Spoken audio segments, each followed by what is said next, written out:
Bonjour les voyous, j'espère que vous allez bien, que tout se passe bien dans votre vie. Donc, on fait le débrief pour la France et l'Irak. Match qui s'est terminé sur une victoire de l'équipe de France, 3 buts à 0 et qui scelle directement la qualification à la Coupe du Monde. Non, qualification en 16e de finale de Coupe du Monde. Ouais, on est déjà qualifié, on la joue la Coupe du Monde carrément. Ouais. Donc, pour parler de ce match, ben, j'ai trouvé qu'il a été bon dans l'ensemble, même si j'ai pas vu honnêtement la deuxième mi-temps, je vous avoue. J'ai été un peu fatigué, donc je me suis endormi entre-temps. Je me suis endormi entre-temps pendant le match, donc j'ai pas pu voir la deuxième mi-temps à cause du match arrêté, tout ça, l'histoire de tempête. Après, j'ai fini par être fatigué, donc je me suis endormi en plein pendant le match. J'ai un peu revu les séquences, je rigole, j'ai rien vu de cette deuxième mi-temps, donc je peux rien vous dire sur la deuxième mi-temps. Par contre, la première, j'ai vu la première mi-temps et c'était beaucoup plus cohérent que la première mi-temps, par exemple, face au Sénégal. La première mi-temps face au Sénégal, elle était catastrophique. Autant là, face à l'Irak, j'ai trouvé qu'elle était bonne. Elle était bien meilleure, elle était bien plus convaincante, de mon avis. Donc, après, vous allez me dire, ouais, mais c'est face à l'Irak. Ouais, mais on ne sait jamais, hein. Peut-être qu'il y a une équipe qui, par exemple, je ne sais pas, hein, peut-être qu'il y a une grosse équipe de Coupe du Monde qui joue face à l'Irak et qui tape à match nul. Je dis ça, je dis rien. Donc, on a été fait le boulot, on a gagné 3-0, et ça, c'est bien. C'est ça, très, très bien, parce qu'on est qualifié au final, et on est assuré d'être premier. Parce que, non, on n'est pas assuré. On a la Norvège. La Norvège. Ben, le Sénégal, ils ont... Je sais pas ce qui s'est passé en fait avec le Sénégal là. C'est. Wesh, les gars, vous nous trahissez là. Les gars, non, vraiment. Mais nous, les pays africains, on faisait de belles choses, tu vois. La Côte d'Ivoire, qui, même s'ils ont perdu, ils ont fait un bon match. Ils ont fait un putain de bon match.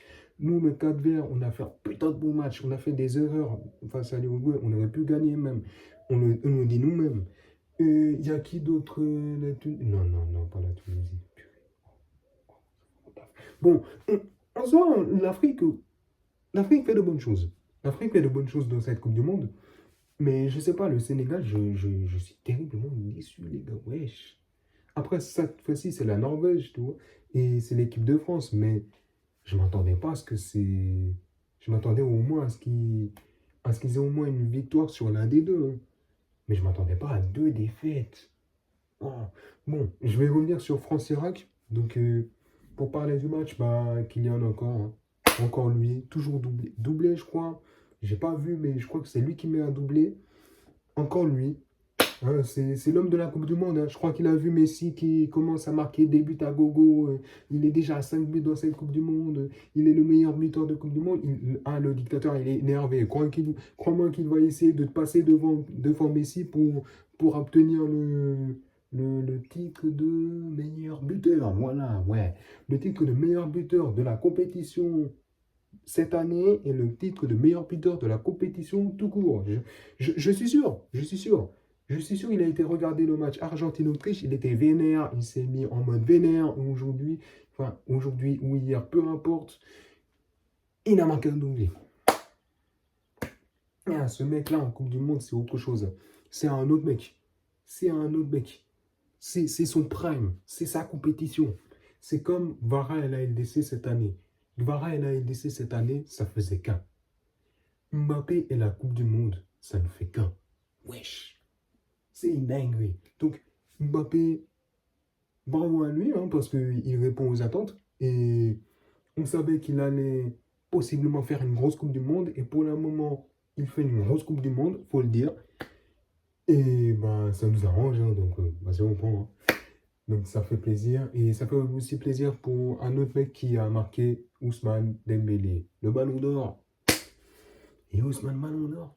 Et Ousmane Ballon d'or. Ah, les gars. Ah, ça fait plaisir. Ça fait plaisir. Parce qu'il y a des gens qui commençaient à dire ouais, Ousmane Dembélé en équipe de France, c'est mauvais. Bah voilà. Voilà. Là, il a fait un bon match. Là, il a répondu aux attentes, tu vois. Là, même si c'est face à l'Irak, il fallait le faire. Parce que ça reste un match de Coupe du Monde. Et on ne sait pas. Comme je l'ai dit au début, peut-être qu'il y a un mec, peut-être qu'il y a des mecs dans cette Coupe du Monde, ils jouent face à l'Irak, ils tapaient un match nul. Je dis ça, je dis rien. Donc, Dembélé a fait un bon match, un très bon match même. Barcola sur le côté gauche, lui aussi, il a fait un bon match. J'ai trouvé que, ouais, il a essayé d'apporter sa vitesse, sa technicité, même si dans les derniers gestes, il n'était pas trop, c'était pas encore ça. Dans ses centres, c'était un peu que l'Irak qui est récupéré, il essayait de passer dans la surface, l'Irak qui est dégagé juste après. Donc, sur ça, il y a encore des choses à régler. Mais Barcola, il apporte de la finesse, de la vitesse, comme j'ai dit. Il apporte du vent frais, quoi. Ouais, Barcola, c'est un genre. On aime bien Barcola. On aime bien Barcola et c'est pour ça. C'est pour ça qu'on aime bien Barcola. Donc, au milieu de terrain, j'ai bien aimé Rabiot, honnêtement. Rabiot, comme le match face au Sénégal. Même si on n'aime pas trop, nous, Parisiens, entre guillemets, personnellement. Mais en équipe de France, il fait le boulot et il répond. Comment on dit? Il répond au fait de. Ah, j'ai oublié la phrase. Mais je pense que vous avez compris. Donc, il nous montre pourquoi il est titulaire en équipe de France. Voilà, là c'est bon. Donc, en défense, bah, comme pareil, Upamecano, Saliba, ils ont fait le taf, même s'ils ont eu, entre guillemets, moins de boulot que face au Sénégal, par exemple. Et ouais, on part avec cette équipe. Maignan, il n'a pas eu grand-chose à faire en finale.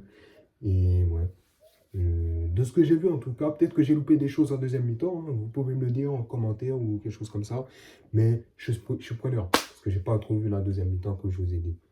Donc je pense que j'ai tout dit, honnêtement, de ce que j'ai vu, ouais, j'ai tout dit de mon cas. Et comme j'ai dit lors du Uruguay Cap-Vert, comme les autres, non, j'allais dire pronos, comme les autres vidéos, quoi, gardez la santé des mecs, c'est toujours le plus important, les gars. Et à la prochaine, quoi. Pour la troisième journée de cette Coupe du Monde, il y a Cap-Vert, Arabie Saoudite et France-Norvège.